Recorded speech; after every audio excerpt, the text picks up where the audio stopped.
So hello, everyone, and welcome to our next webinar in the Earth Regenerator Study Group. I'm your host, Joe Brewer, and I'm really excited to be here with all of you. We've got people introducing themselves in the chat, which is wonderful. So please say hello there and maybe let people know where you're calling in from so you can get a feel just how diverse we are representing different parts of the planet. Really excited to have all of you here. We'll also just take a few minutes of quick housekeeping while more people join us and we can get started. So for those of you who are new to this webinar series, this is part of a study group called Earth Regenerators, which is completely free to join.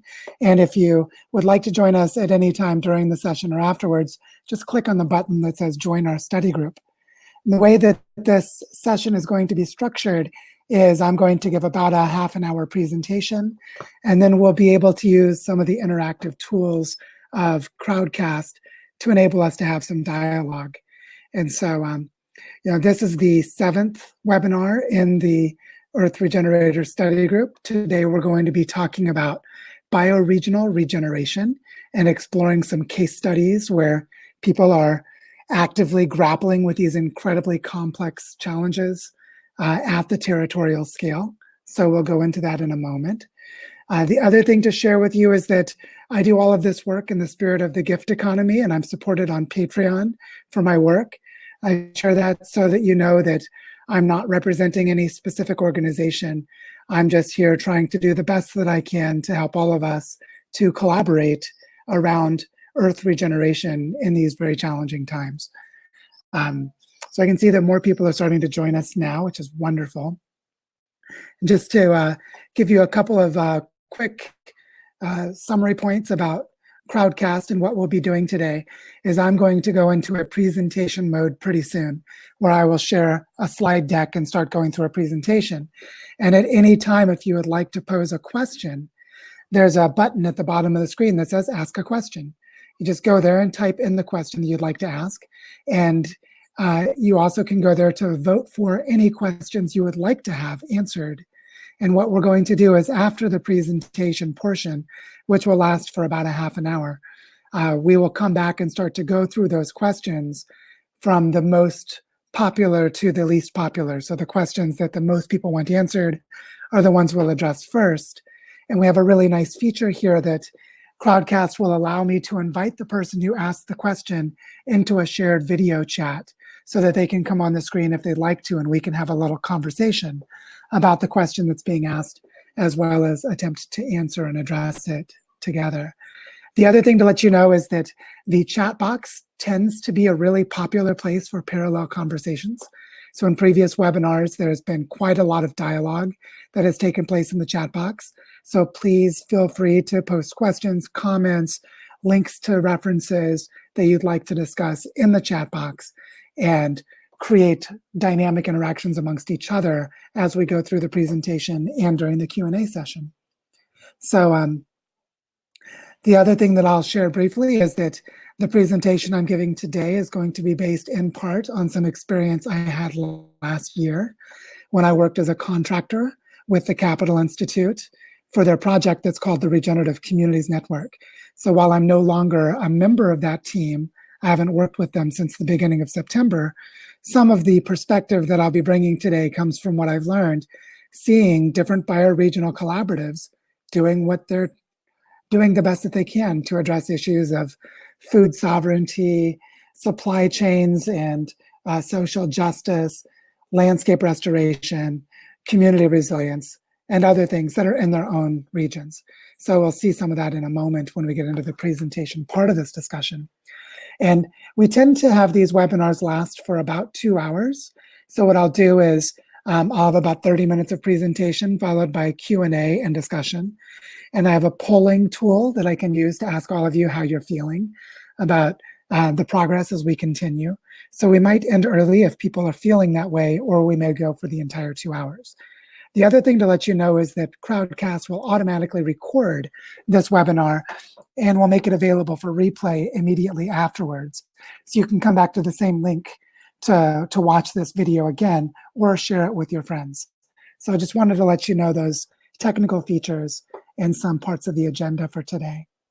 Now, with that said, I'd love to go ahead and get started with the presentation portion of our discussion so we can just jump right in, because we are obviously in a very serious time with a global pandemic and a number of institutional responses that in many ways indicate that we're dealing with antiquated social structures. For example, nation states are very problematic, and we can see how they're not really adequately addressing the systemic risks that globalization and the ecological crisis are presenting to us. Similarly, we can see that many people are opening up to a deeper possibility of personal transformation in these times. And we explored that in the previous webinar, talking about creating an Earth Regeneration Fund. So I also encourage you to go back and look at the previous webinars and watch the replays for all of them that may be of interest to you, because they will give more of a background context to what we're talking about today. But enough background, let's jump into the presentation and get started. And your reminder again, if you have questions during the presentation, go to the Ask a Question button at the bottom of the screen and write your question. And also go there to vote for other questions that you would like to see answered. And we'll have a discussion of those after the presentation is over. All right, so that said, let's get started with talking about the case studies for bioregional regeneration. So hopefully this will begin for us now. Here we are. And I'll start the presentation. Okay, so today we're going to talk about regeneration, or restoration of functions for ecosystems, as well as increasing community resilience at the scale of bioregions. And many of you on the call will probably already know what a bioregion is, but we'll briefly summarize that as we go in. What I want to stress is that these are real world situations where people are attempting to build regional scale economies. And so they're messy and they're complex, and I won't be able to go into all the details of how they function. And quite honestly, I only know a survey of what's happening in each place, and they're continually changing. So what I'm going to do is really offer a set of stories that I hope will inspire you to see what is possible, and also give you inspiration for things you might get involved in if you happen to be in one of these bioregions, or if you see similar things happening where you live. So with that said, I want to stress something really important, which is that the global crisis, the convergence of systemic threats and problems, has intensified exponentially over the last half century, making things considerably more dangerous, considerably more difficult, and considerably more complex to deal with. But at the same time, there has been a pattern of development that has been largely invisible. And if you didn't know how to see it, you would not know it was there. And it's been happening for about half a century. That invisible pattern is the development of bioregional thinking. Now, bioregional thinking is a way of understanding how humans live within the functions of a local landscape. How do they manage their own watersheds, their coastal estuaries, their forests, their mountain ranges? And a lot of the foundational thinking for bioregionalism goes back to the land movement of the 1960s and 1970s. And what's really interesting about that history, which is captured in a few of the books and reports that are imaged here on this slide, is that there are some really powerful ideas that most people do not know come from the bioregional movement. For example, the idea of green cities or urban sustainability was first articulated in a really cogent way by Peter Berg at the Planet Drum Foundation for a project that was developed in San Francisco in the mid-1980s. So this idea of green cities, which now has become a project area of most municipal governments on Earth, grew out of the bioregional movement of the 1960s and 1970s. Similarly, as this way of thinking has been maturing and clarifying itself over this extended period of time, a number of organizations have come into being to help people to translate the philosophy into practice. One of the more important in the early days was the Planet Drum Foundation, which closed its doors around 10 years ago when its founder, Peter Berg, passed away. But one of the things that Planet Drum did, just to give you a sense of its significance, is they were involved in creating bioregional education programs in countries like Ecuador that later developed a framework for giving rights to nature that are embedded in their constitution. So rivers have rights just like humans have rights within the Constitution of Ecuador. And this was developed through collaborations with people at the Planet Drum Foundation in the 1990s and early 2000s. Another really important organization is called EcoTrust, which is based in Portland, Oregon, and has a long history of helping to develop landscape restoration and conservation projects at territorial scales. And so they have a multi-decade history of doing this kind of work. And one thing that has grown more recently, just in the last roughly 2 years, is the Regenerative Communities Network, hosted by the Capital Institute, which is sort of a recent incarnation of this earlier body of work. And we'll see what they're doing in just a moment. So I really want to encourage you to find any of these books that are included here. And I actually have PDFs of most of them. So you could ask me for copies if you're not able to find them in another way. So that's something we might make available in the study group, the Earth Regenerators study group. But for now, I just want you to know that this is not a new idea at all. It actually started well before I was born and has been going strong for a long time, but it's been largely invisible. And it's now matured enough that we can put it to use just when we need it most. Now, one thing I want to clarify as well is that most of what we talk about for bioregions is looking at landscape scale efforts to bring humans into a sustainable relationship. So, for example, how they manage their watershed, how they manage a local fishery, how they grow their food within an alluvial floodplain of a river, or things like this. And a project that's pretty famous for doing this is the one in the Cascadia bioregion of the Pacific Northwest. Now, while people in that movement are very well aware that they're focused just as much as on the non-human parts of ecology, they're sort of known as something of a political identity for the region that's connected to the economy of that place, meaning that it tends to have an emphasis on humans. But there are other projects like Salmon Nation that have moved fully beyond the human focus and are focusing on a non-human species. Salmon Nation began as a program at EcoTrust, and last year it rolled out into its own standalone organization. And what's amazing about this project is that they have identified more than 1,000 rivers between Central California all the way up the western coast of North America to Alaska, where traditionally or historically salmon have run up those rivers. Now, the salmon do not run up many of those rivers now, and there are a lot of problems in trying to maintain the health of salmon populations. So what they're doing is creating a coordinated effort across 1,000 river systems with very diverse ecological landscapes and cultural backgrounds to bring humans into a stewardship relationship for the salmon to restore their health as a species. And so here they're dealing with ocean mixing patterns, with changes in river systems, with mountain ranges, and things that are really diverse and very complex, and that are focusing on a non-human aspect of bioregional development. So here you can already see that when we're talking about bioregional regeneration, it extends beyond the human realm and can have very complex geographic scope, which is quite amazing.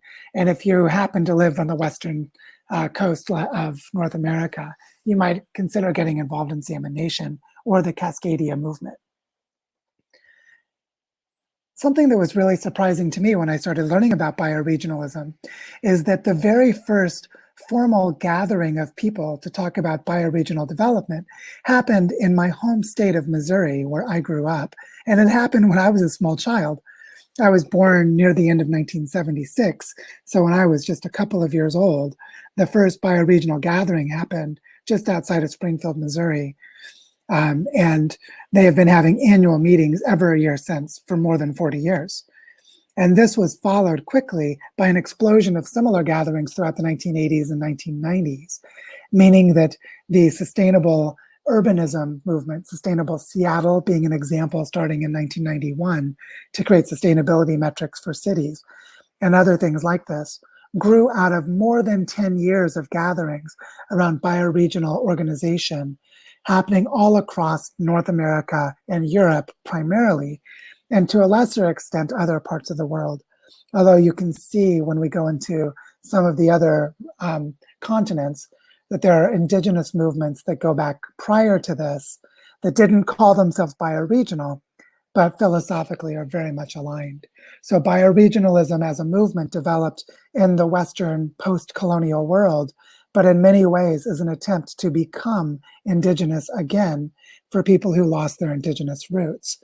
So there's a very strong resonance between indigenous reclamation movements and indigenous independence movements and the more recent bioregional movements of the last half century. Another thing that I want to stress, which was talked about in the regenerative education webinar about a month ago, is that the Balaton group, which is known famously for creating the Limits to Growth study, spent 10 years between 1972 and 1983 having a series of convenings at different universities around the world. And what they came to was this very specific idea, which was written about in 1983 in an essay by Dana Meadows, where she quoted Vernon Rutten, a member of their team, as saying that each agroeconomic region is unique, or we could say each bioregion is unique. And so the idea of transferring technology from one bioregion to another is not necessarily very helpful because local context really changes what the practices are that really matter. But what is relevant is the transfer of capacity, meaning the ability to develop and regenerate a bioregion needs to be cultivated in contextually appropriate ways in each bioregion. And this led Dana Meadows to call for a vision of a number of bioregional learning centers, where each bioregion creates its own learning capacities to map out its own territory, to track changes and monitor improvements, to regenerate landscapes and create resilience for local communities. And that each of these learning centers, or rather, each bioregion on Earth needs to have at least one of these learning centers. This idea was articulated in 1983. So here we are approximately 3 decades later, actually a little bit more, almost 40 years later. And this is very much coming into being, only it's delayed from what they were calling for back in the early 80s. So let me now get into the case studies themselves. And the way that I want to frame these case studies is that a lot of the examples I'm going to give come from the Regenerative Communities Network. Now, not all of the examples I'm going to give come from this network, but because I worked as a member of the team for about 6 months last year, I'm very familiar with this approach. And the lead person on this is a man named Stuart Cowan, who some of you on the call may know. He actually previously worked for EcoTrust, was involved in Salmon Nation in its early days, and has done a lot of work on regenerative finance over the years. And his wife, Catherine Langstaff, has done a lot of work in one of the bioregions we're going to talk about, one of them that's happening in the Sacred Valley of Peru. And what's really important about the Regenerative Communities Network is that they have started to build up a learning ecosystem for how each bioregional effort can learn how to understand itself better, and how each bioregional collaboration can learn from other bioregional collaborations in a more coherent manner. The framework that they've chosen to use for this comes from the Berkana Institute, which has a multiple decade history of facilitating systemic social change, and in particular, the work of Meg Wheatley. And Meg Wheatley has named a 5-step process that she calls name, connect, nourish, illuminate, and redefine. And this is a framework that is embodied by the Regenerative Communities Network. So the idea is that within each bioregion, the regenerative or transformational leadership is identified locally, and its purpose, meaning the leaders themselves, identify their own purpose in an increasingly coherent way, which helps them to tell their stories better, and they can connect with each other through digital learning platforms like the one that the Regenerative Communities Network has set up. And this enables them to support the cycles of engagement that each bioregion is going through as they reach out to multi-stakeholder collaborations with local governments, social entrepreneurs, nonprofits, community groups, and anyone else who may be locally working on regenerative efforts. There's also a really important element of illumination, which is making visible what is already present. And as we're going to see with the case studies in a few moments, there's quite a lot to illuminate, and most of it is not visible to us even to this day. And as we illuminate what is already present and emerging while facilitating this catalyzing process, we can begin to define different economic agendas based on regenerative goals. So instead of doing something like increasing gross domestic product, which has a long history of being problematic, they can start to set in place different objectives and measurements for what it means to have a healthy local community and a healthy local economy. So we're now going to talk about some case studies. And what I want to stress here is that I'm actually being somewhat disingenuous because true case studies are very rigorous. They require a lot of work to go into them and locally map out everything that's happening with a lot of ethnographic detail and qualitative and quantitative analysis. And so in a rigorous sense, I will not be presenting case studies so much as I'll be telling stories that indicate to you what we can learn if these case studies come into being. And one thing that I can say is that in each of these bioregional projects, there are a lot of reports, a lot of grant proposals, a lot of internal documents that are helping to create the materials for case studies. And I'm drawing upon some of that knowledge to share with you today. But there is a lot more that needs to be rigorously organized and presented to help us understand what is happening in these places. So we're not really doing case studies here, but I still think you'll find this very valuable. So let's start with the first. The first case study I want to share is actually a project of the Common Land Foundation in collaboration with ecosystem restoration camps and a handful of other partners. And this is one that takes place in the Altiplano region of Spain. Now, what's really important about this project, first of all, is that this is one of the most degraded landscapes left over from the collapse of the Roman Empire 2,000 years ago. So this used to be a very fertile landscape that has had salts build up in its soils. Forests have been cut down centuries ago, millennia ago in some cases. And there's a need for very large-scale regeneration to turn a landscape that is becoming desert back into something that's lush and fertile. So they have been able to pull together the resources to focus on a 1 million hectare project. 1 million hectare. As a shorthand, that's almost 2 million acres of land. This is a very big project, and it started officially in 2014, so it's been going for about 6 years. And you can see in the small map on the bottom left that it's in the southern region of Spain in a very large area. What they do at the Common Land Foundation is they have identified 3 major zones of activity that they call the natural zone, the combined zone, and the economic zone. The natural zone is your sort of typical landscape restoration, reforestation, bringing natural ecosystems back to the land. The combined zone is where there are things like agroforestry projects or other things that improve the health of ecosystems, but also build linkages to the local human communities. And the economic zone is what they refer to as the place where they try to reinvent the local economy so that it is in harmony with the other landscape restoration efforts. And in each region where they're doing this work, including the Altiplano, they have a 20-year agenda. So these are large-scale, long-term projects to try to regenerate an entire landscape. One thing that I've learned by studying the Altiplano project is since they really got things going in around 2017 or 2018, meaning that they've started doing things on the ground with real-world projects, they've already planted more than 50,000 native trees.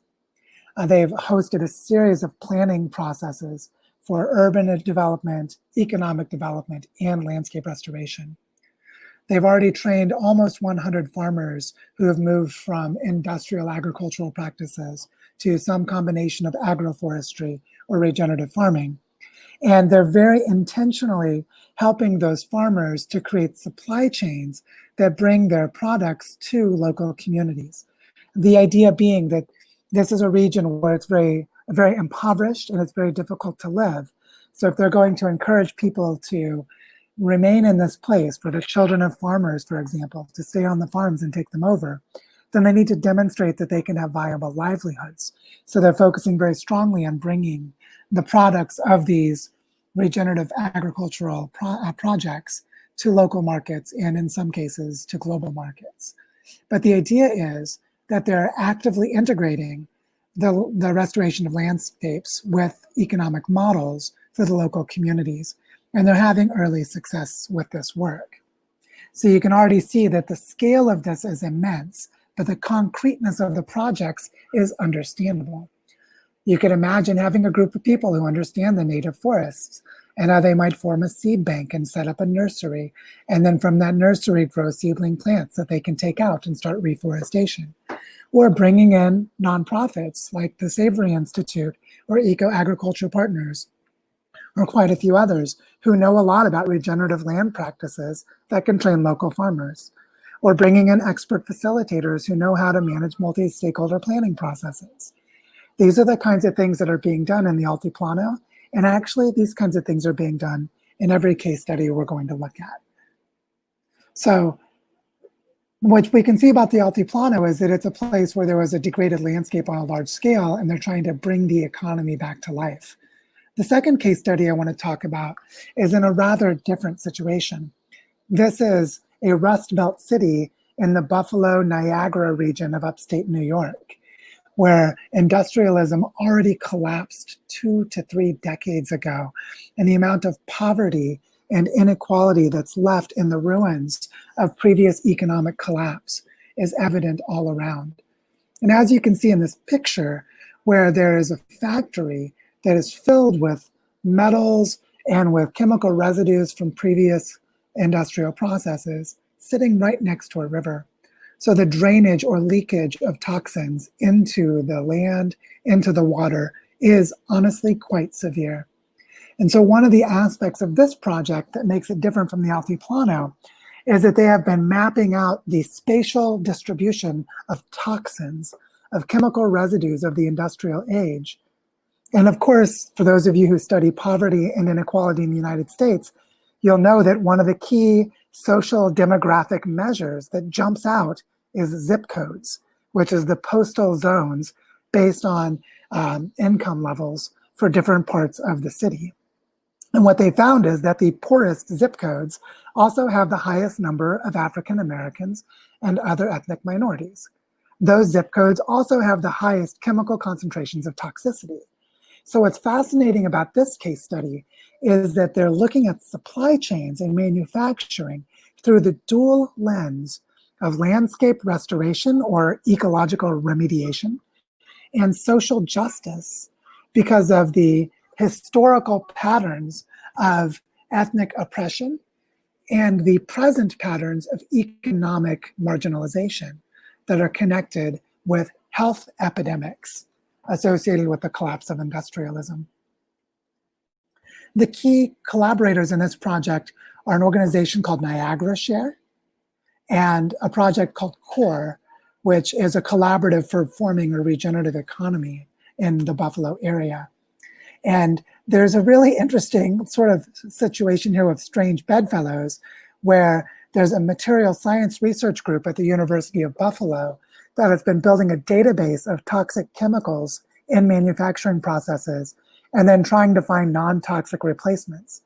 And then there's this social impact incubator, Niagara Share, which convenes a lot of different stakeholders in the community, where they're looking at these chemicals in the supply chain, and then, as I mentioned before, connecting them to racial justice or racial injustice issues. So they found themselves in a situation where they're trying to reinvent manufacturing using living systems principles, and they're actively collaborating with social justice leaders in their own community. And they're forming alliances around the local food movement with farmers markets, organic farmers, and other things like this, and also around DIY culture and hacker maker spaces and other kinds of distributed manufacturing, really focusing on economic development in those zip codes where people have been hit the hardest, because it's in those places that people need to learn permaculture practices and other kinds of remediation to clean the toxins out of their water supply and their soils, while also having viable livelihoods for their families in the future. So here's a situation where what they're focusing on is, so interestingly, a reinvention of core economic practices and a reinvention of colonial patterns of oppression and exploitation being melded together in the collapsed economic ruins of a Rust Belt city. And the third case study that I want to share is in the Gulf of Maine, in the upper New England region of North America. What's interesting about the Gulf of Maine is that it's a shallow inlet sea. The Gulf itself is a fairly shallow body of water that has experienced some of the most intense warming of any piece of the world ocean. And this is also a place that has a multi-billion-dollar cod and lobster fishery. And with this warming, the disruption of the marine ecosystem itself, the fishery has collapsed, causing major economic crises to the region. So here's a situation where direct consequences of climate change have already created an economic downturn and the collapse of an industry, the most important economic driver of the whole region, which is the fishery itself. And this fishery collapsed in the last 15 to 20 years with an increasing intensity, and much of it in the last 5 years. So they're actively reinventing their economy right now. What's interesting about this situation is that there's a global to local meshwork of dependencies. The reason that the warming has been so intense in the Gulf of Maine is that melting ice from Greenland, which is directly east, has caused fresh water to propagate westward from Greenland toward the North American continent. And this has stopped the downward flow of the Labrador Current that brought icy Arctic water in to mix with the Gulf Stream. And so what's happened is the cold water from the Arctic is no longer getting into the Gulf of Maine, and it's only warm water from the southern parts of the Atlantic, which means that the Gulf of Maine is rapidly warming. And this is what's created the conditions for the fishing industry to collapse. So there are both overfishing and poor management practices, but even as those practices have improved, they weren't ready for this climate-induced intensification of problems. And so they have to collaborate at a regional scale to solve this problem, and a new regenerative model is emerging. The other thing that's amazing about the Gulf of Maine is how it defies the traditional or what are considered normal boundaries for politics and economics. The Gulf of Maine spans between the state of Maine in the United States, as well as Nova Scotia in Canada. So it spans two nation states, the nations of the United States and Canada. Also, there are 5 river systems that have historically been watersheds with different First Nations tribes. So there are 5 First Nation communities.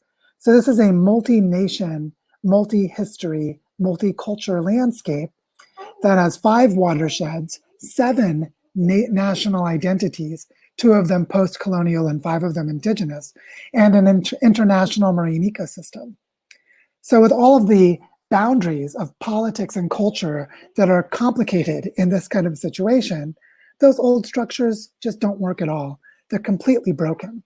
So there's a need to create an entirely new human ecology. What I mean by this is that all of these different peoples spread across this marine ecosystem and its watershed are learning how to collaborate to create an economic future for themselves while preserving their regional identity. So here, regeneration is a living systems process, an evolving pattern of the bioregion forming around these innate and internal cultural traditions that really do not match onto the nation states that have been imposed upon them. And this is an interesting story of the weakening of those national and international boundaries around a complex regional scale crisis, and the use of really robust conservation management tools. So for example, the management of coastal estuaries and for sustainable fisheries, all of that knowledge is being brought forth, and especially through the key leadership of one person who lives in the northern part of Maine, a man named Glenn Page, who's been leading the coordination of a lot of these efforts.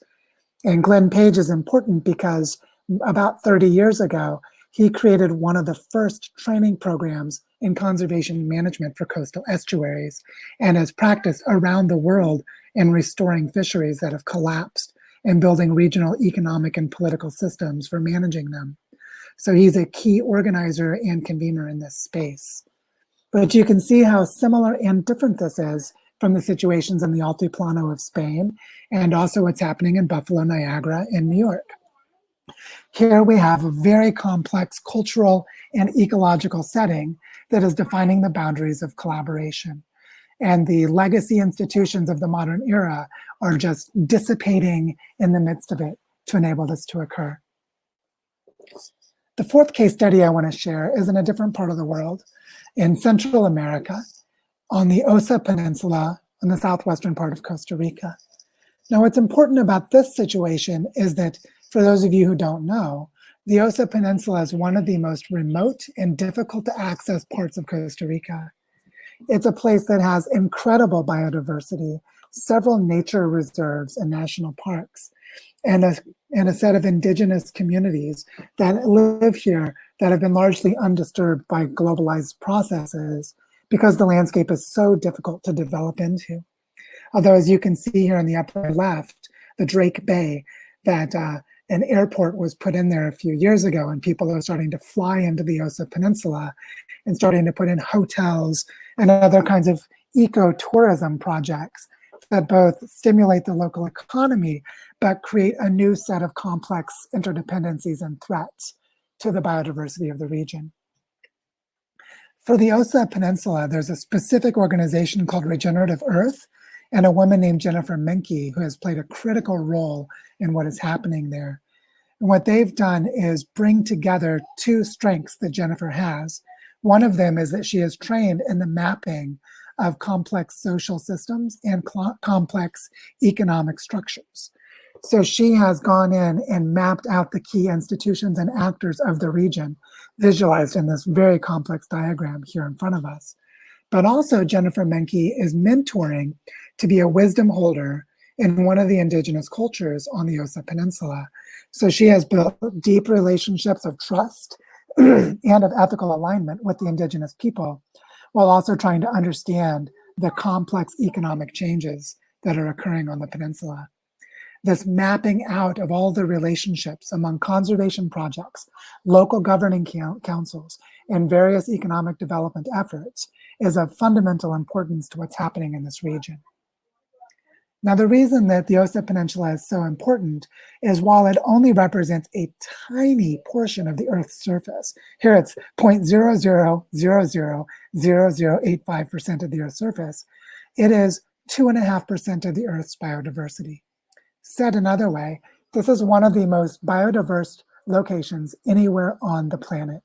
So it is absolutely vital to have a frontline defense to bolster and strengthen the indigenous people living here, and to maintain and improve biodiversity monitoring processes in this landscape.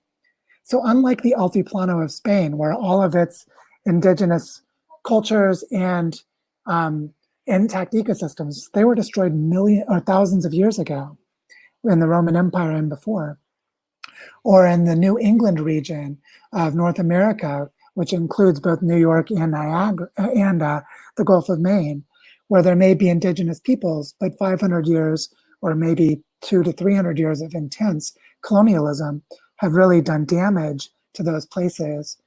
This is a place that was so remote and so difficult to access that even with 500 years of Spanish colonialism across Central and South America, it remained largely untouched up to the present day.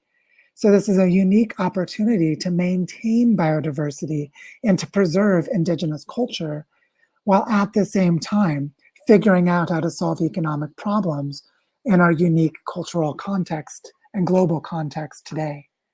So there's so much that we can learn from just the diversity of this set of case studies that I've mentioned so far. But let's keep going. Another case study that is really important and similarly complex is what is happening in the Sacred Valley of Peru, which is most famous, of course, for the ruins at Machu Picchu, but it's actually an incredibly rich cultural and physical ecology of history, with the Quechua people who have lived here for thousands of years, more than 10,000 years, with the Inca civilization having its heyday of building canal systems and irrigation systems throughout this landscape, and present day changes due to things like global warming causing mountain glaciers to melt and causing threats to the watersheds, as well as loss of topsoils and other things due to industrial agriculture, and adding a further factor of the loss of indigenous knowledge as the Quechua people come down and move to the big cities and leave their heritage behind. That this is a place of unique significance, and I would say of spiritual, symbolic importance for the entire planet. What's amazing about the Sacred Valley of Peru is that it's not one valley, it's actually multiple valleys. So let me just start by saying that I am not an expert in this landscape or this set of landscapes, but I have friends who are, and as I've spoken with them, I've begun to learn that there are regeneration projects at the river level in multiple different river systems that run through this landscape. And so one of them is really close to Machu Picchu. Actually, 3 or 4 of the river valleys are largely in this area north of Cusco in the upper left-hand portion of this image. And what we can see is that there are various kinds of water treatment facilities. There are places where it's becoming desert, places where water supplies are threatened, and places that are calling for large-scale restoration in this landscape. And there are a number of projects that are unfolding in this region. And I just want to highlight a couple of them briefly for you. One of them that I want to name involves the work of a woman that's photographed in the upper left. Her name is Penny Livingston, and she's a permaculture instructor who trained with Bill Mollison decades ago, and has a practice of only going where she's invited.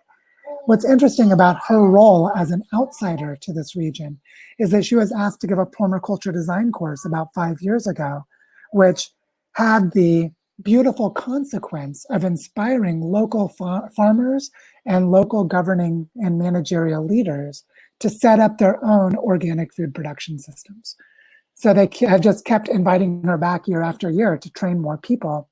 And it's culminated to the level where she is now collaborating with a set of other local people. Most of this work is being led by the Quechua communities themselves. She's just playing an educational role and a design support role to help them. But she has entered into a collaboration with another local person from Peru named Mauricio Nunez, who she introduced me to recently, that is about a decade of experience on large-scale landscape restoration and is coordinating a project of about 1 million hectares of land, similar in scale to the Altiplano, of doing reforestation and regenerative agriculture together with agroforestry. So this project in many ways is similar to the Altiplano project of Common Lands Foundation, with the key difference that there is a really strong indigenous culture or set of indigenous cultures that are alive and well in the landscape itself. And most of the regenerative practices are being led by these indigenous groups. So this one is something of a blend between what we can see in the Gulf of Maine, where the First Nations tribes are actively involved, and what's happening in Costa Rica on the Osa Peninsula, where there's a need to protect and preserve what is a weak and threatened indigenous community because of the unique geography and history of that place. Here in the Sacred Valley of Peru, there's very strong indigenous culture. There still remains quite a lot of traditional knowledge in those indigenous communities, but there is a growing capacity for mapping and managing large-scale restoration efforts that requires help from Western science and from teachers from the outside. So here's a place where the blending of this knowledge and capacity is coming together in really powerful ways. And so you can start to see that the different bioregional projects have things to learn from each other and things to teach each other just within this sampling.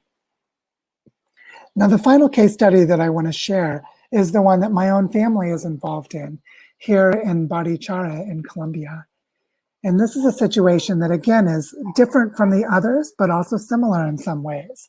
Because Barichara, as you can see located on this map, is in the northern regions of the Andes, in a place that is in another altiplano, another high plain. But here we have a town of about 5,000 people sitting on a plateau that is in the process of becoming a desert. But it also has a strong cultural history, as we'll see in a moment. So what's interesting about this region is that more than 30 years ago, what was called the tropical dry forest of this region was entirely cut down. And it was cut down for short-term profits of growing commodity crops. So I've learned a lot of things about the growing of things like beans that were then put into the international market or grown to send to larger cities like Bogota to the south, where they cut down a lot of the forest to engage in monoculture agricultural practices. And then as the land started to become degraded, those farming practices shifted to cattle and to goats and other kinds of livestock, and also to growing tobacco, and a cascade of increasing degradation. So that at this point in time, this entire plateau is becoming a desert. And if I draw a circle around this plateau, as you can see here, there's very little green left in it. And actually, let me finish this point. About 98% of the, about 98%, almost all of the forest ecosystem has been destroyed. So this is a place that without human intervention is going to become a desert. And a tropical dry forest has a two-season pattern of a dry season and a wet season. And what's happening is the wet season is getting shorter and more sporadic, and the dry season is getting longer and more intense. And as this continues, if humans don't intervene, this landscape will become a desert.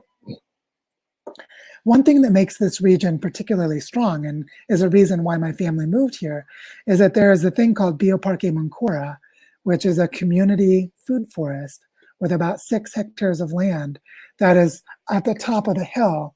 It's up pictured here in the upper left of this picture, right on the edge of the town of Barichara. And that there's an ecological corridor, a green belt, that has been preserved around the city, or around the town. And so these regions have been removed from private land ownership and are being cooperatively managed for restoration right now. And so there's a really powerful opportunity to connect this town, which is a major tourist destination for people in Colombia, and help to build it into an emblem of regenerative practices in Colombia, where there are a lot of smaller scale regenerative and permaculture projects happening in different regions. This place could become a real catalyst of learning for those other places. One thing that I want to stress is that the river that goes past the town of Barichara has gone underground. So if you go to any of the drainage portions, these small valleys where the water drains into the river, you'll find that there's no water there for at least 10 months of the year. And the town of Barichara does not have a sewage treatment plant. They turned it off years ago, and all of the human waste from our toilets is dumped directly into the river at the bottom of the hill with absolutely zero treatment, which means that they're dumping sewage into the larger river system at the bottom of the valley. And like I said, almost all of the tropical dry forest is gone. So why is this a place that's so powerful for regeneration? The reason it's so powerful is that there's a deep culture of craftsmanship. This is a place that's difficult to get to because of the unique landscape structures of the mountains nearby. And so the people here are survivors. They engage in earthen construction and build their homes from local clay and wood materials. There's a lot of knowledge about how to grow local plants to make natural fibers for clothing and baskets. And there are a lot of small-scale campesino farmers that grow their own food. So compared to other parts of Colombia, there's actually quite a lot of food security. Not enough, of course, but more than in other regions. And as we're finding right now with the COVID virus and the shutdown of transport with the corresponding collapse of tourism in this region, they're still able to provide a lot of the local food for the people living here during this difficult time. So this is a place that has a lot of local cultural capacity to build a regional scale economy, which is what we're starting to work to do. And the focus of this work that makes it different from all the others is that the core, the heart of all the work is educating children. There's a family here that we came to work with that includes a husband and wife named Felipe and Alejandra. And this is Felipe pictured here, where they've created a forest school, an Escuela del Bosque, for small children to learn deep ecology and to participate in forest recuperation. And they're doing this in the community food forest. So we came here for our daughter to participate in this, and we've been helping as well. And we're envisioning a way of creating a bioregional learning center to reforest the entire plateau while really focusing also on food sovereignty for the region. so that we educate children and then collaborate with parents around how to create regenerative economic models of subsistence and local sovereignty so that we can survive even if the outside world becomes cut off, which it presently is in the pandemic. So we're getting a little trial run of it right now. So what we're envisioning for this project is to focus on educating children while educating adults so that we can begin building on the strength of the local culture to build a local economy. And of course, to learn from the other bioregional projects as we go. So this is the set of case studies that I wanted to share in the talk today. And I'd like to just draw some general lessons and look at a few of the patterns. One pattern that's really important is that the key to every one of these bioregional projects is the convening and the cultivation of internal leadership. Each place has its own people leading the way, and gathering those people together, providing educational support, helping them to map out, or they themselves mapping out what's happening in their own territory, helps them to see the patterns that are emerging. And then they engage in improvisational creativity, dancing with these patterns of emergence to create from the collapse patterns that are happening around them, and also the nascent and strong local capacities that are still present. This is the core of what permaculture is all about, the ethic of listening deeply, caring about the patterns that they see, and then composting and decomposing the old economy and the old model as it breaks down and feeding it into the revitalization of local communities and the restoration of ecological functions. Now, another thing that I want to stress is that institutions, by and large, fail to play any active roles in this. You might notice that municipal governments, universities, multilateral organizations, they do have roles to play, but mostly what's happening is that there are cultural seeds of regeneration in the local leadership of people, and those people are leveraging knowledge and tools from institutions, but mostly they're doing this work themselves. And I think that's a very inspiring lesson when we can see how dysfunctional our globalized system is and how inadequate many of our institutional responses are, that we actually don't have to depend on them for creating these bioregional economies. The bioregional economies actually become stronger as those institutions break down, which is somewhat paradoxical. The other thing I want to say is that there is an essential thing that those major institutions are doing. And that is, the major institutions of the modern world have built a vast infrastructure of information, of monitoring tools, of things that are being leveraged by these local groups to guide regeneration as they organize themselves locally. And one example of this is the Earth observing system of satellites put into space by NASA, the European Space Agency, and others. Without this incredibly important data to track changes in land systems, to track changes in rivers, to track changes in demographic patterns, they wouldn't be able to do the mapping and self-organizing work that they do. So it's very important to keep these institutions functioning as long as we can when they are serving us in building the monitoring tools and the case studies and knowledge, academic expertise, research centers, and other tools of the industrial era that enable these local groups to regenerate their bioregions. But we need to also recognize that those legacy institutions are mostly passive participants, and the real activity is self-organizing of local leadership and local community engagement by people living in each landscape. And there's so much relief that we can gain by seeing that we can be empowered to change planetary scale challenges. We can actually regenerate the Earth by regenerating our own bioregions. And that our most powerful way to do this is to organize ourselves locally, which is a lesson that the Back to the Land movement and the bioregional thinkers had to teach us back in the 1960s. So this is not a new idea. The thing that's really important to stress is that our globalized systems have fragilities, and those fragilities are surprising strengths. As paradoxical as it is, when the globalized systems break down, when the fishery of the Gulf of Maine collapses, when the Altiplano of Spain is abandoned and land properties drop, when the town of Barichara is isolated from tourism and from the globalized economy. These are the times when new niches, new possibilities of economic development emerge locally within the existing cultural and ecological capacities of each place. And this is how it's happening all around the world. The other lesson that's so important here is that regeneration is a process of being alive. And to be alive is to embrace the important role of death. What we can see is the collapse of old systems, their breakdown, dying, and decaying is the compost, the nutrients, the recirculation of possibility that creates the condition for future life. And we can see this in every bioregion that's been talked about in this presentation today. And I could include other examples in the discussion where we can see this pattern is alive and well in many places around the world. So that's the presentation portion of our discussion. And so now what I'd like to do is to end the presentation portion and begin having a conversation with all of you. And so thank you for your attention. And at this point, what I want to do is say that if you have questions, please drop them in the Ask a Question using the Ask a Question button at the bottom of the screen.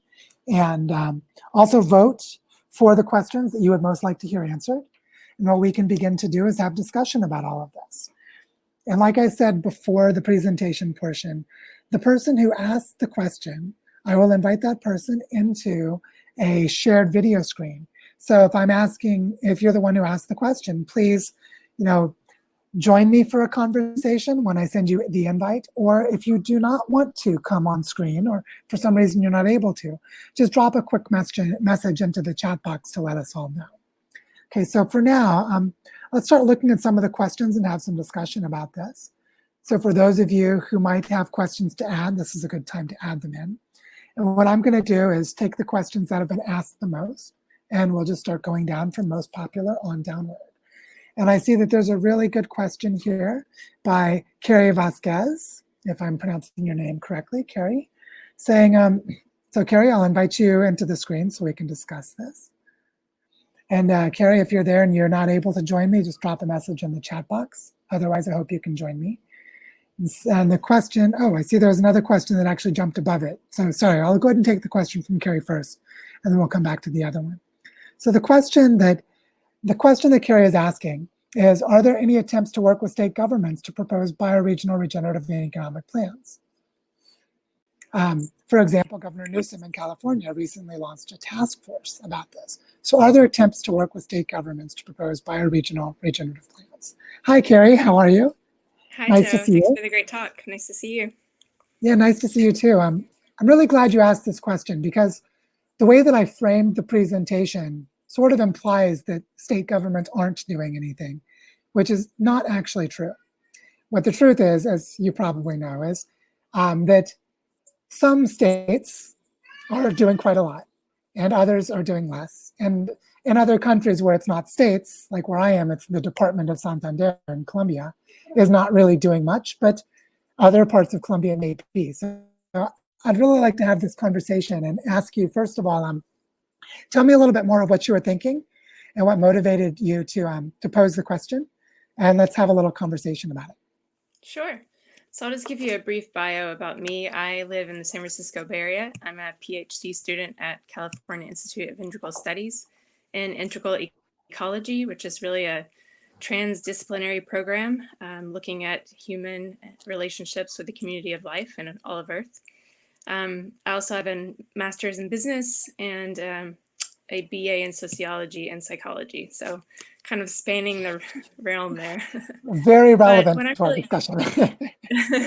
What I'm really interested in is, seeing if we can actually get this going in a real way. And I feel like given the pandemic situation, we have this opportunity of willingness, I think, to work in different ways. We've seen that with just the local Bay Area communities coming together and making a common statement about how they want to approach their efforts around COVID.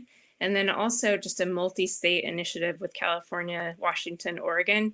So I think we're seeing also just the importance of local leadership in general. And for me, it feels like a real opportunity to get in front of somebody like Gavin Newsom and present these ideas in a way that could be that could really get traction with the uptake.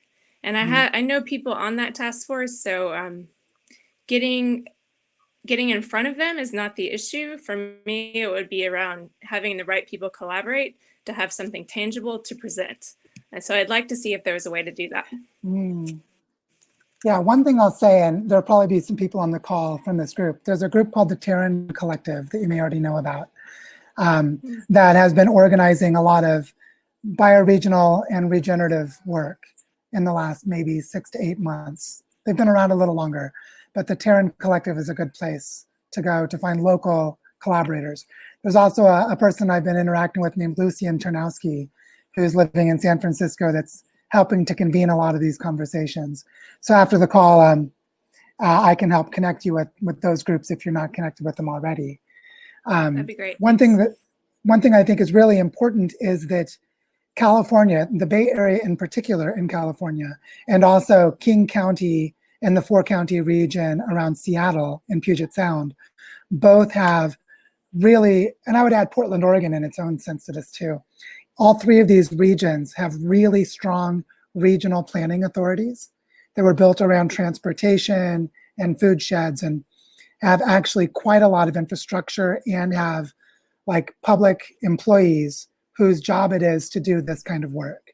So a lot of this work is being designed and some of it is being implemented. And the challenge is, as always is the case, is lack of funding, polarization and disruption to our political systems, and the other pernicious problems that are so evident in the US context right now, and really in many places. I think Chad just dropped the Terran Collective into the chat box. You can find them there. And so what I think is really powerful about this moment is to leverage those existing pieces of infrastructure that are basically already bioregional. So regional transportation authorities, the Metro, King County Metro, and the Metro Planning Authority for Portland, and there's a similar one for the Bay Area. I think it's called Bay Area Regional Transport, if I remember correctly, but I forget the exact name. These groups are going to be really powerful allies to go and leverage the plans they've already created. Because usually what happens is they're great plans, but then for various reasons, they don't get implemented and they don't find the right funding sources. And the challenge is usually connecting the political will to the funding sources of existing plans. So I think a really strong strategy would be to try to map out enough of those linkages that you can leverage them into the conversation. And I met Gavin Newsom once back in 2008, so I know he's been thinking about these things for quite a while, that there are opportunities to weave I'd say the goals of California state in its attempts to become autonomous from the pathologies of a larger economy and the larger political crisis of the United States. That would be really helpful to sort of lean into here. And also there's a person named Stan Curtis who's just been dropping some things into the chat box. He lives in Portland, Oregon, and has been mapping some of these things as well. So you might connect with him. What I think is extremely important here is to recognize the existing bodies of work and the existing institutional tools, some of which I've already named, and to ask questions about what future changes are both likely and increasingly impossible. So like, we really shouldn't trust that our national economy is going to be strong when it's so obviously weak in the United States. So this refocusing on regional economics is really smart. And of course, there's a strong bioregional movement with the state of Jefferson and now the northern part of California, which is a mixed bag culturally, but has a lot of good thinking in it, and the Cascadia movement a little bit further north. So I don't know if those are helpful ideas, but those are a few things that come to mind for me that I think are directly relevant to what you're talking about. Does this land well for you, or is there something else that you think we should touch on? Yeah, it does. I just feel like it's a little bit, these efforts are a little bit disparate. So what I'm really interested in is how to bring them together in a cohesive way and also connect them to the funding sources. That's obviously a critical component. So understanding, sort of mapping out that layout as you suggest, and I think finding out what those funding sources are. If anybody has any interest in joining me on this effort, I would welcome the help. So yeah, just maybe I'll drop my email in the chat. Yeah, Thank you. that's awesome, and thanks for the question, Carrie. Yeah, I think this piece about how to get the pieces that are disparate to work in more coherence is actually what will be in the next webinar when we'll talk about coherence and fragmentation across the regenerative movement. So that'll definitely be a continuing part of the conversation, and I suspect we'll touch on it more now as well. I see there's a question here from my friend Jeff McNeely, who has been a regular in all of these calls and is an old friend. Now, and the question that Jeff is asking is, what are the steps for transitioning to a bioregional consciousness? It seems the diversity of values, like political views, education levels, spirituality, and awareness of systems, creates a significant roadblock to making this mainstream. So is this an underground parallel movement we have to build alongside collapse? What an important question. Jeff, are you, oh, you're here. Hi, I was reading the question, I didn't see you yet. Well, Jeff, this is something we talk about all the time. So I would just like to hear a couple of your just brief reflections on this question. What are you thinking about here? And let's start to dig into it a bit. Well, I started sort of, I reached out to Al-Noor recently, and he sent me his mystical anarchism stuff that he did a couple months ago. And I was listening to what he was talking about and thinking about it in context of this whole thing about, not to beat the Watikan horse, but like, how do we go back to like pluck some of the destructive ideas out of the collective consciousness and replace them or upgrade them with more life affirming ones? And that whole battle, like, I mean, I watch it play out even locally here. It's not that people have malicious intent. It's just they're so married to their worldview and their belief system that they don't have the cognitive capacity to shift, and then add the Dunning-Kruger cognitive bias of they don't know what they don't know. And so they're, sort of trapped in their beliefs, and anything that threatens that, even if it would be an improvement or a betterment for their descendants, like they can't embrace it. What do we do to take that, plant that flag in a way that's not threatening, but also, can navigate that space? Yeah, let me start by, just for others to know, Jeff is talking about Al-Noor Lada, who was co-founder and director of The Rules until it closed last fall, and I worked with Al-Noor for about 5 years. And the idea of Wetiko is an Algonquin concept, so from the Algonquin tradition, which is a spiritual or cultural sickness based on the illusion of believing oneself to be separate. So if we believe ourselves to be separate from the land, then we can engage in pathological behaviors and things like this. And the thing that I think is really important about this is that what bioregional education does, if we really understand what that means, bioregional education is about how to learn to live in a place and how to build an entire coherent life around living in a place. That as we start to do that, one thing that happens is we have a daily experience of our interdependencies.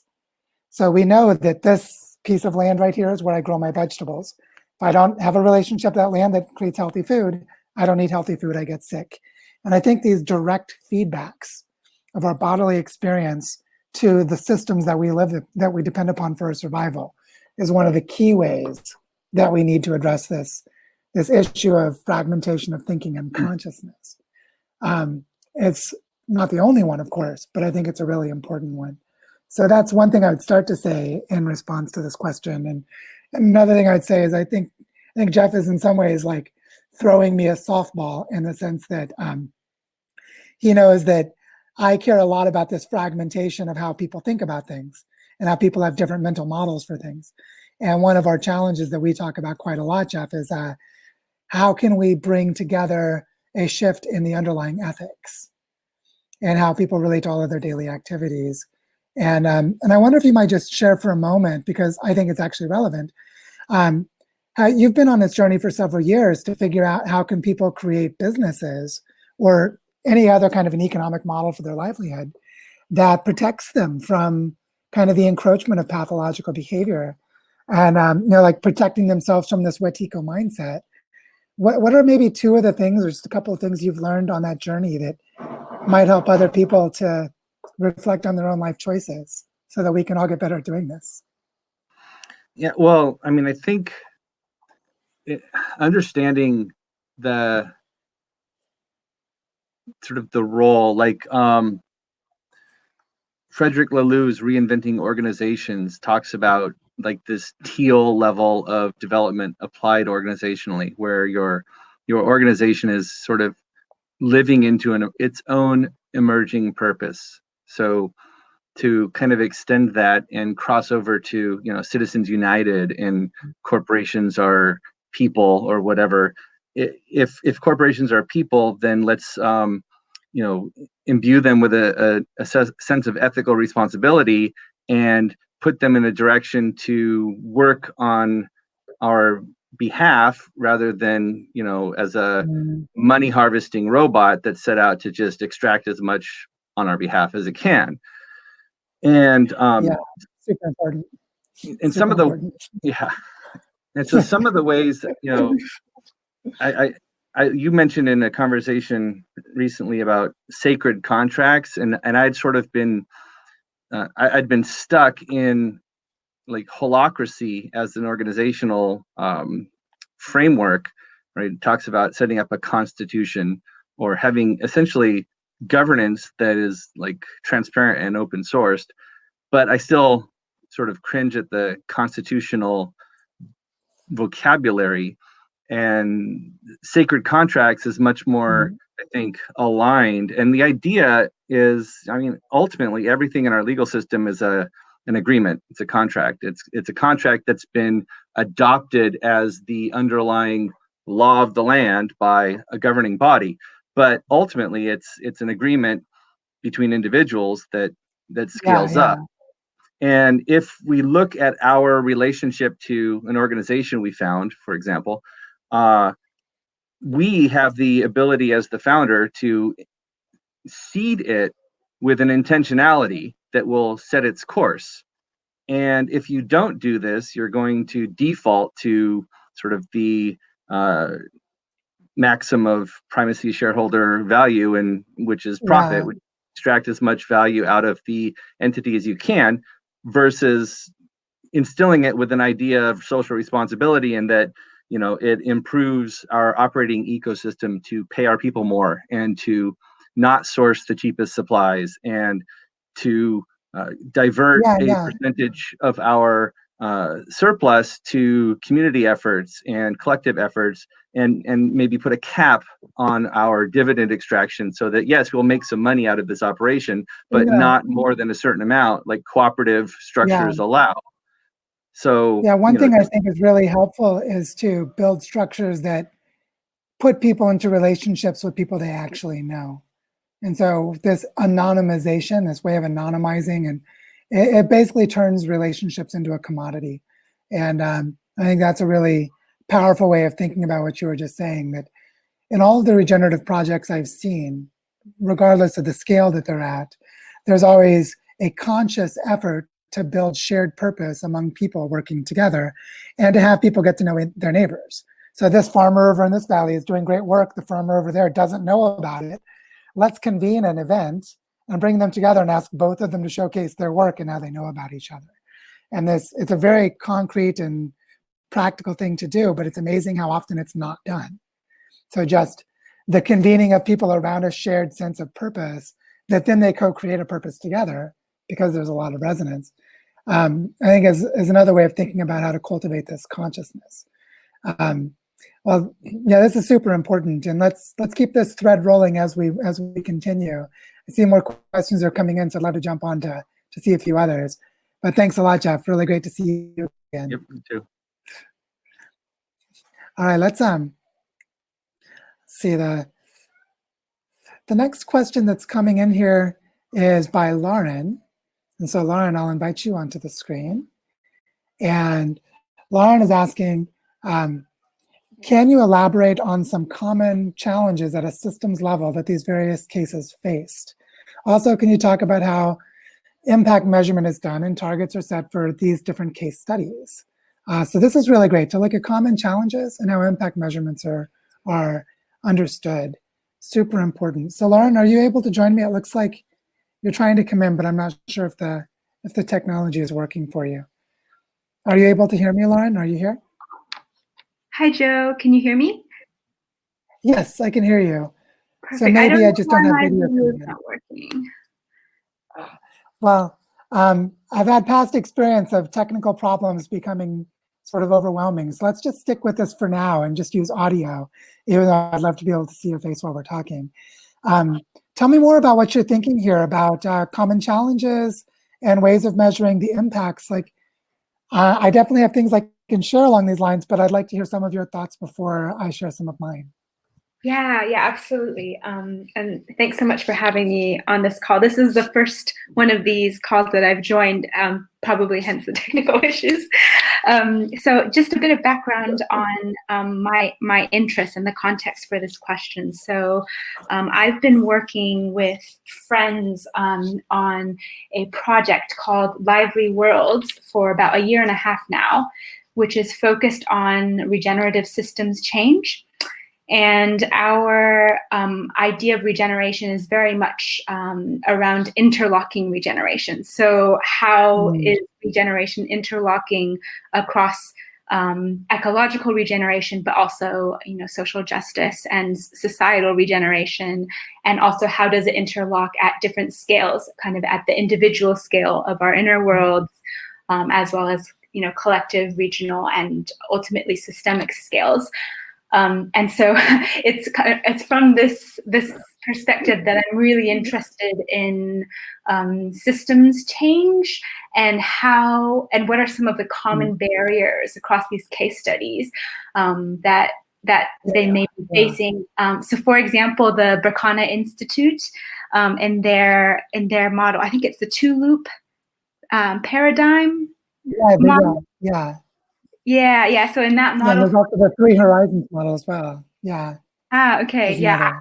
I'm not familiar with the Three Horizons one, but with the two-loop model, they discuss the importance of having sort of a protective network for the new sort of way of doing things to emerge, to protect them from, I guess, what would inevitably be like defense or immune system attacks by the status quo when they begin to perceive threats to they being the system to their existence. And so kind of in this context, what are some of those maybe challenges they have faced and how they have overcome them? And then along the lines of impact, I'm just very curious around the process as well as the types of indicators that are developed here. Because I do have a background in impact measurement as well. And I know that if you kind of set the wrong targets or you measure the wrong things, it can incentivize problematic processes and outcomes.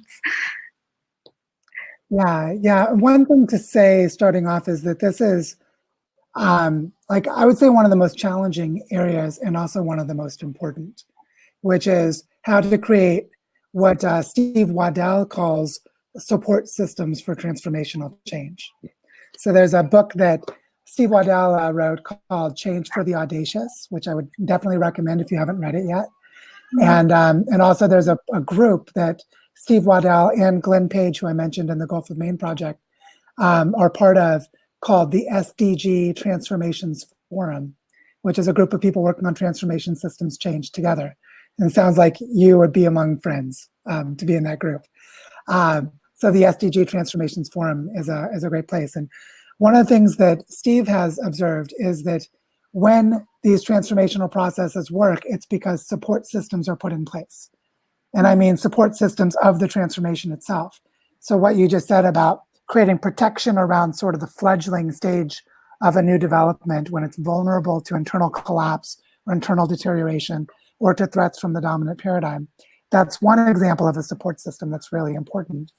And what I see in these case studies that has been a major obstacle has been what I would call system obscurity, which is people are embedded within systems, but they don't know what the systems are and they don't see them. So this early process of convening and mapping is how that gets addressed. And one way of thinking of this is from a framing point of view is to name and frame things. And it's interesting the role of the outsider in this. Sometimes the outsider, like Penny Livingston, when she came into the Sacred Valley of Peru, and she has this great story that she's told, where she shows up and gives this, I think it was like a 2-week permaculture design course. And she's walking around just in the kind of naive way of an outsider, saying, you guys have the perfect climate. You have fantastic soils here. You have this really deep multi-1,000-year cultural knowledge. Why are you guys destroying your land? And you should all have really resilient food systems here. And she was just observing this. And what ended up happening was the local people who became the regenerative leaders had not been able to feel so proud of themselves until she validated how much they had going for them. And as she validated all the strengths they had by just showing them they had this deep cultural knowledge and all these ecological strengths, and that they could really lead themselves in regenerative work, that they began to see a part of the system that they hadn't seen before.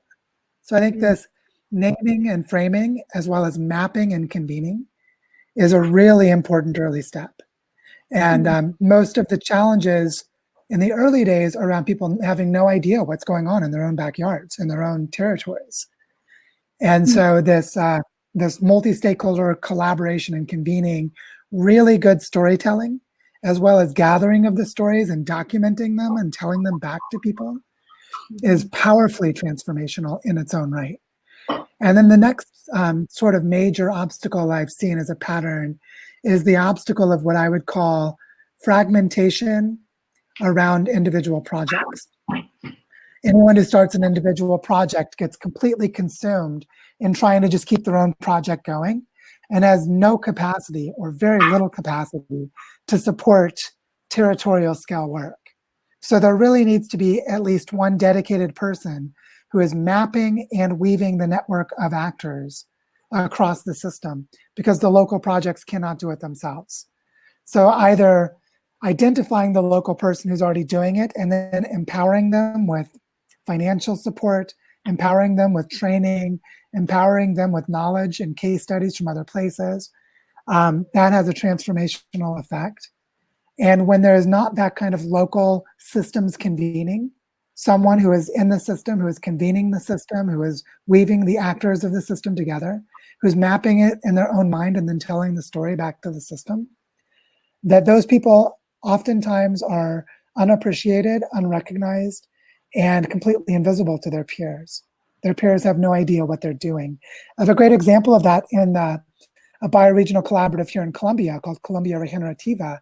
There's this amazing man named Luis Camargo that I'm friends with, and he's a systems entrepreneur. He knows most everyone who's doing regenerative work in Colombia and a lot of Latin America, but it's really hard financial support for what he does, because he does this system convening and mapping where you don't see the impacts until years later and someone else gets credit for it. So I think this relates to the question of impact measures, is how to measure the coherence, the social coherence and the narrative coherence of the space is something that often does not get measured. But if that can be measured, then it can be supported with known tools and frameworks, known techniques and supports that do work. So I think those are really two really big ones. I'm not sure, how does that land for you? And is that getting in the right vein, or is there something else that you'd like me to touch on? Yeah, that's very, very helpful. Thanks. Can I just ask one clarifying question related to the Weaver rule, kind of weaving across the different fragmented projects in a specific territory? Do you see that connecting quite closely to your to the concept of bioregional learning centers earlier? Like, would it be the role of a bioregional learning center to do that, or do you see that as something else? I would see a bioregional learning center as being a place that could host this person or these people.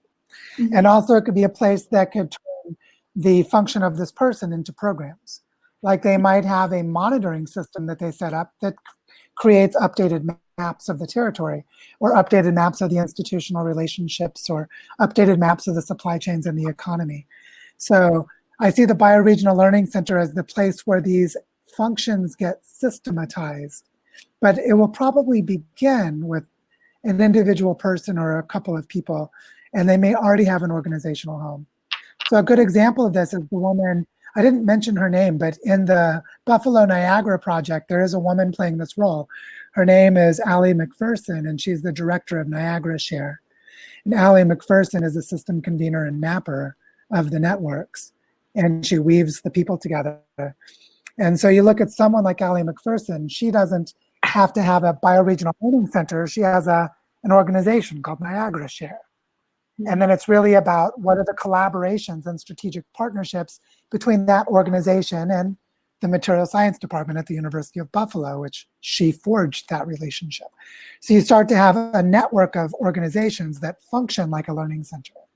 So there may be a specific bioregional learning center, or there could be a learning network. And just recognizing that that diversity of possibilities was not named by Dana Meadows in 1983, but I think is a generalization of the concept. So you see how the function of the individuals and the functions of the institutions become mutually enabling if they're organized well. Yeah, thank you so much. Yeah, these are super important questions, and I'm really glad that you've joined us for this first webinar. I think you might enjoy going back to the previous one on the Earth Regeneration Fund, where we looked at some models and tools for creating frameworks of collaboration that could deal with the fragmentation. And so it's one piece among many, of course. This is really complex work with a lot of pieces. But Lauren, thanks for asking the question, and it's really great to get to chat with you here. So thanks for being here. Thanks, Joe. Awesome. So the next question that looks, the top question I see now is from Diego. And so I'm going to invite Diego onto the screen. And Diego is asking the question, what is the necessary scale of intervention and conducive pre-existing conditions to be able to have a regenerative impact on a bioregional scale? And so this is a great set of questions. Diego, let's see, Lauren, are you still here? Or I'll close that just in case. There we go. Diego, if you're able to join me, come on in. And this question of what is the necessary scale of intervention? That's a really good place to start. And I'll also use the opportunity now that Diego's here, because I'm realizing that I was remiss and I failed to do something at the beginning. So let me remedy that really quickly. That Diego has been helping after the last webinar and hosting a Zoom call to follow up afterwards for smaller group discussions and community building in the study group. We're going to be repeating that after this webinar. And so, so Diego and I will share a link to a Zoom call that will happen on Monday at the same time as this session is today, for us to have small breakout groups in the study group to continue the conversation. And I apologize, I forgot to do that at the beginning, Diego. But maybe while you share a little bit of your thinking, I can actually grab the link to that Zoom call. Yeah, just yeah. So you guys can see in the chat box on Monday, if you want to join us at 1 p.m. Central, that we're going to have a Zoom call to follow up on this, where you can have like 3-person breakout groups to discuss this more intimately with other participants on the call. But that's a separate topic. Diego, I love this question of appropriate scale of intervention and pre-existing conditions. Tell me more. What are you thinking? Yeah, and I think there were a lot of things that we can dive into in the sharing session regarding bioregions and things that have surfaced in the discussion about how we relate to where we live and how we can connect with, learn how to live in a place, as you said before. But my question is about, for example, you were describing, describing the process of how you chose to live where you live now, Bachara. Am I pronouncing it well? Yeah. So you were like giving assess, what's the situation there, what's the potential, what is going to happen without human intervention, etc. So I was wondering, what's in choosing to work in a bioregion, what we should look at based on your experience and also your lived experience of choosing a place to move to, like in terms of potential, conditions, and also what's the scale. If we have to really work regeneratively, what the scale we have to think of to really have an impact. Yeah, there's an interesting place I like to answer this question, which comes from the field of biosemiotics, which is basically looking at information processing of biological organisms. So like your body and my body have about 37 trillion cells that are in this massive collaboration as a multicellular organism. And what's interesting is cognitive science has shown us that the emergent capacity of consciousness, of information coherence, is at the scale of the entire organism. And that's why the philosophical foundations of cognitive science is embodiment. Our body gives rise to the dynamic pattern that is our minds. Turns out that this is exactly the way to think to answer this question, except where the body is not the biological organism, the body is ecological. And here I like to think of the functions on a landscape. This is why watersheds are often a way of defining a bioregion. Is a watershed is a way of measuring the function of gravity pulling water downhill. And, where does the water fall when it touches the ground? And is it attracted to this basin of attraction or that basin of attraction? And that's the river basin. And so it gives you a way of organizing the landscape around gravity and the movement of water. So part of this thing of what is the scale of intervention is what are the functions of the landscape? So the watershed is one way of thinking of that. But the other way to think of this is more about sort of like personal decision making, like what do I care about as a person? And what do I consider sacred in my own life, and what do I want to be of service to? And then how does that relate to what's happening in different places? So I have a friend named Dan who actually came to Barichara with his partner to consider whether they might like to live here.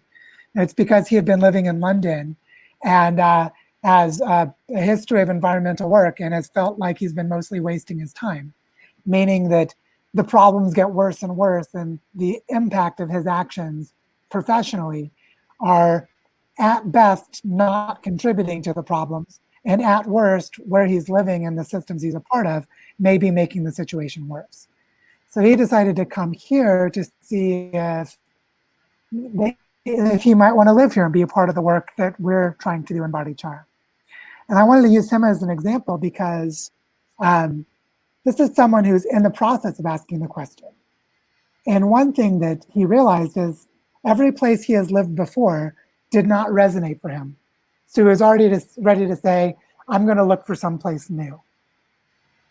A lot of people are already going to have someplace old that they feel like they should go back to.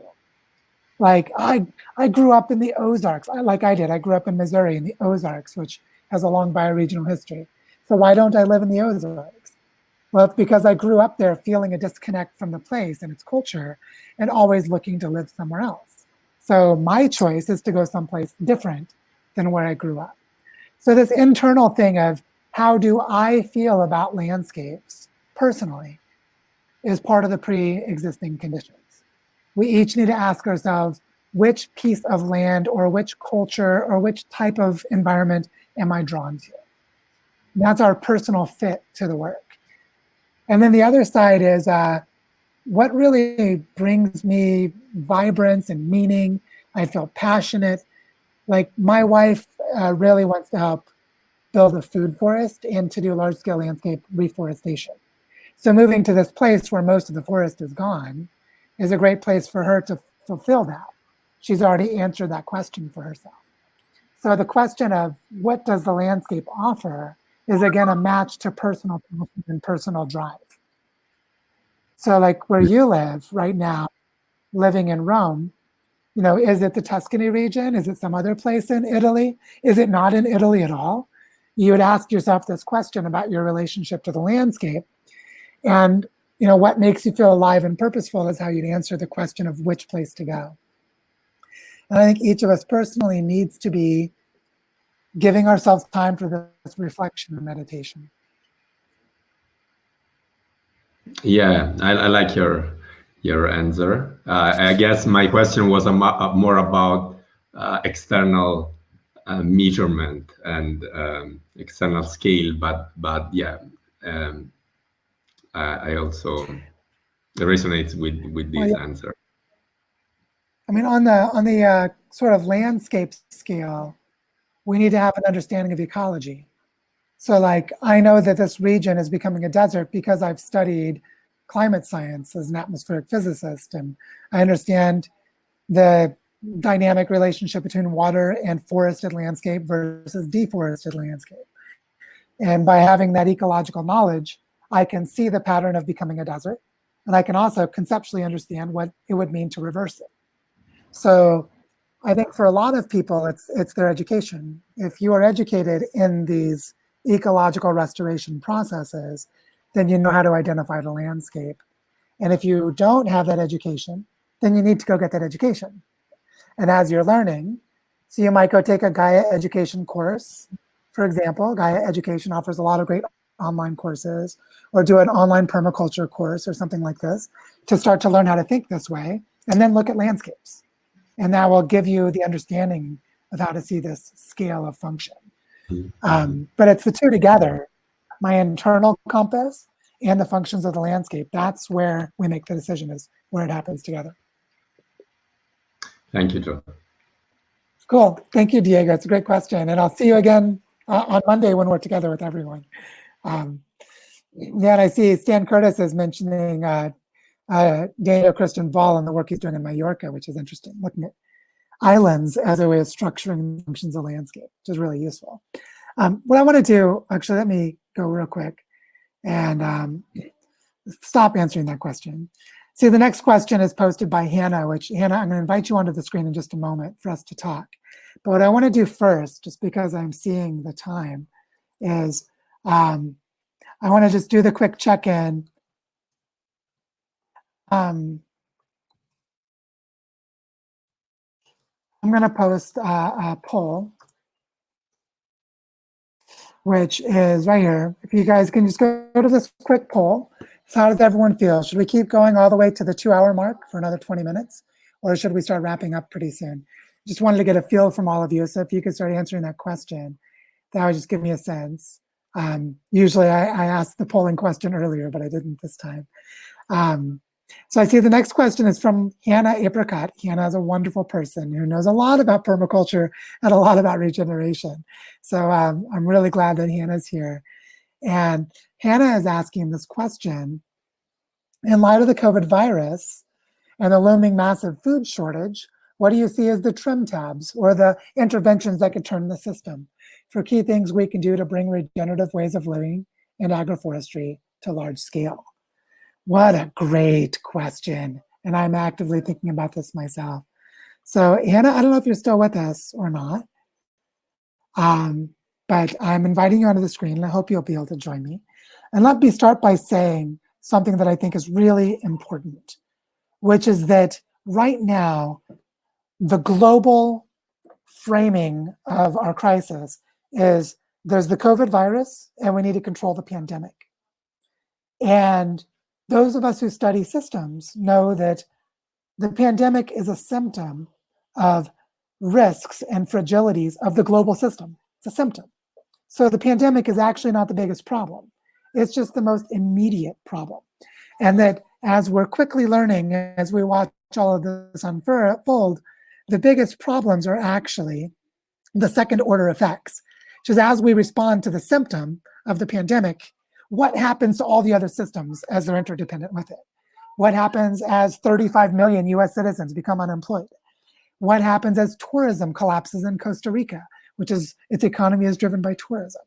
What happens as our hospitals get overwhelmed because we're all trying to, get people who need them to the ventilators and things like this? These second order effects are actually what's most important. And one of the second order effects that Hannah is referring to, and Hannah, I'm not sure why you're not able to come on, but I hope you're able to join me, is what do we do with the massive food shortage that's coming? Because right now, just give one example of this. In the state of California, which produces more than 80% of the fruits and vegetables in California, a lot of temporary workers are not getting to the farms, and a lot of farmers are not planting their large-scale crops, which is creating a condition of not planting the crops that would produce the food for 6 months from now. Yeah. That's one example of a potential food shortage in the future. Hannah, I'm glad you're here. So, Yeah, I lost my internet for a few minutes, so glad I'm back. Thanks for answering my question. Well, I mean, I would like for you to start answering the question, because I know you're thinking a lot about this. Let's tell me what you're thinking here, and also introduce yourself and tell people about the foundation that you've set up in some of your work, because I'm so glad you're here and you're doing such important work. Thank you. I appreciate it. Great to see you. This has been really interesting. So with the Abundant Earth Foundation, an organization that I helped start about 2 years ago to help raise money for very grassroots permaculture and regenerative projects around the world, I'm just, really looking ahead. And so we help support with contoured lines a agroforestry project in Guatemala, and very small communities there that are expecting to have their food supplies cut off in the next few months. And even though there's a lot of indigenous people there and small rural communities, doing the actual farming and the growing of food has been lost from their culture and their traditions right now. And the government is not warning the people that they might run out of food in 2 to 3 months. And so the groups we're trying to help support are trying to get as much training and seeds and organic seeds into the people and try to bring back this culture. And so what I'm looking to do with Abundant Earth Foundation and other organizations like Realliance, that is a network we work with, supporting people bringing permaculture to refugee camps and other efforts to really see, okay, how can we bring in the resources, the curriculum, the education to support the teachers in local areas so that there's hub leaders, very much this bioregional approach, and have kind of a core curriculum, but then people who really can work with the local people, get the local organic seeds, get the things into the hands of as many people as possible, even if it's doing container gardens on their front porch. Or absolutely. I'm looking ahead a few months to a few years to all of this. And even here in Northern California, I see things that with the production not happening now, in a few months, there's not going to be these things that are in the warehouses and stored up. And we just have to be thinking. I mean, my parents just tore out their lawn and planted a garden. It's like, yes, return to the victory gardens, but we have to jump on this as a global movement. And so, I love the network that you've been helping to do. And so I just want to see how we can all work together more. I'm thinking of calling it Grow Together. Let's just really start this huge global effort. And I know it's happening to some levels, but how do we move this forward with your systems thinking? I want your input, Joe. One thing I think is really powerful, and you can see from the presentation I gave that I only named a couple, like I did 6 bioregions. There are more. And what's amazing is pretty much everywhere on Earth, these activities are happening in the background. And so, and in some cases, they're well known and well mapped. In other cases, they're not. So a lot of this is about figuring out who in our own bioregions has already been doing bioregional development work. Who are, like in the US and Canada, it's the CSAs and the Farmers Markets Associations and groups like those that you'd probably have an easier time finding. Whereas in other parts of the world, it might be a different naming.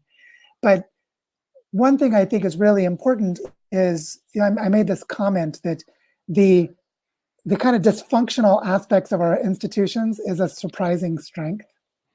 sort of like an accidental strength, that our creativity goes up when we are able to do the things that no one gave us permission to do, but also no one told us we couldn't do. And like I have a really specific example of this here in Barichara, where we're 2 blocks away. So like you can walk in 1 minute to the food forest, and we do composting there.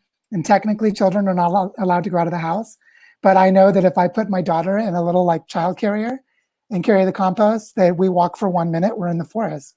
And so just knowing that I'm not going to cause any pandemic related problems, and that there is no monitoring system to stop me from breaking the rules in that space, allows me to have the sovereignty of making a decision, of saying, well, it's actually safe. I can go there, and during this lockdown, I should be growing soil, so I'm going to compost there.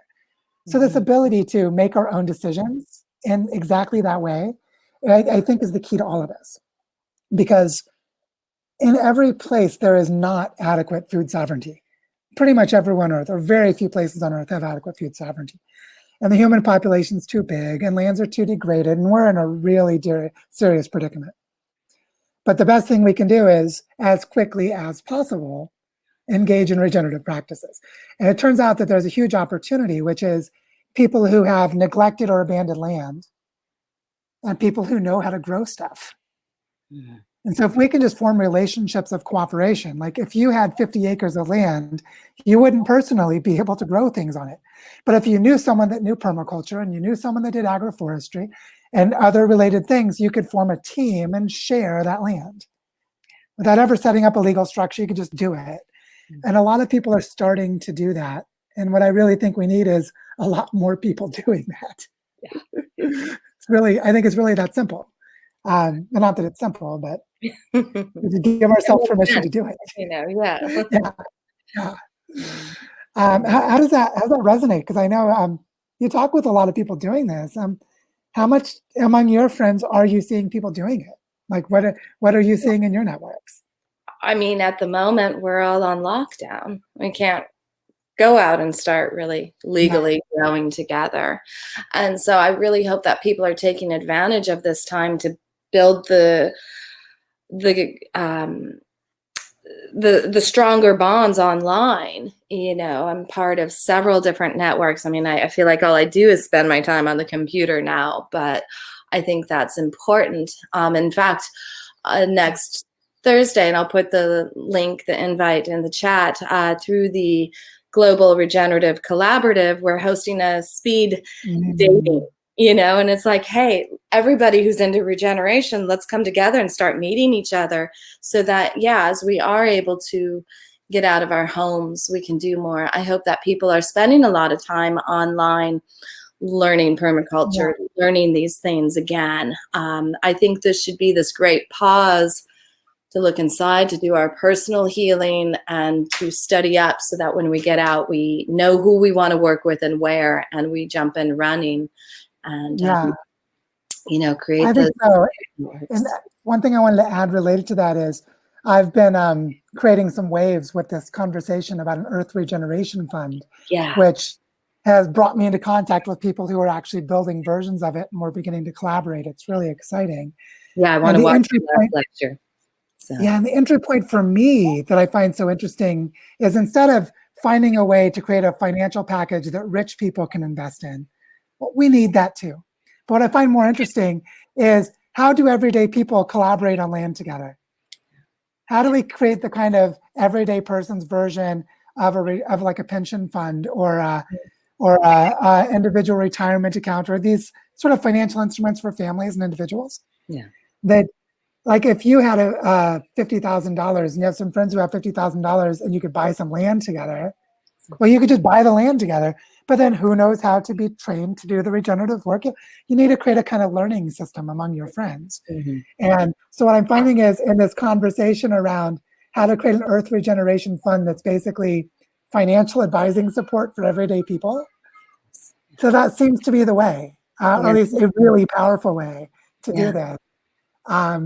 And so I'm just really, invigorated by that possibility, because we can train ourselves, train each other even during the lockdown, and then sort of deploy ourselves to landscapes. Exactly. When things open up. Yeah, I think we're going to see a huge wave in the back to land movement as we come out of this, pooling our resources. I have so many friends that, are retiring, have a little nest egg, want to buy some property, but on their own, it's not enough. And we need the multi-generations and doing the work. Yeah. Well, looking forward to playing with you more and everybody here. So thank you for all you're doing, Anna. I know it's not easy. It's potent stuff. No, it's not easy, but it's lovely to see you. I'm so glad you're here. Thank you. All You right, too. and we'll talk soon. Great. Bye. One of my favorite parts of these webinars is how many of my friends I get to hang out with and talk to. It's just so nice. I see there's the next question here. I'm realizing that we're at like the 10 minutes to 2 hours mark. So maybe let's do one more question and then start a wrap up after that. And the next question is from Tom McDougall. So Tom, I'm going to invite you onto the call. And the question that Tom is asking is, how can this be scaled down or framed to teach to high school and middle school students? I love this question. And what resources could we teachers access to share with those students right now? So Tom, I hope you're able to come on because I'd really like to hear your thoughts. So I believe you are a middle school teacher, if I remember correctly. I'll find out and confirm that in a moment if you're able to join me. But let me start by saying that we have a 3-year-old daughter. You can probably hear her in the background. And our 3-year-old daughter is learning how to make baskets with Indigenous teachers. She's learning how to ferment foods with my wife and myself a little bit, but mostly my wife. She's learning how to cut papayas with a sharp knife as my wife is rolling her eyes saying she's not fully doing the fermentation work. Hey, Tom, it's nice to meet you. How are you? Nice to meet you too, Joe, in person. And yeah, at the moment, I'm suddenly a middle school special education science teacher. Fortunately, financially and other ways for me, I took a long-term subbing assignment and I was just kind of helping them split some big classes, and it was really horrible in that setting. But now that we're all virtual, I have 2 classes I've met with so far, and basically I have freedom to do almost anything I want. So I really want to link. I want to introduce them to this.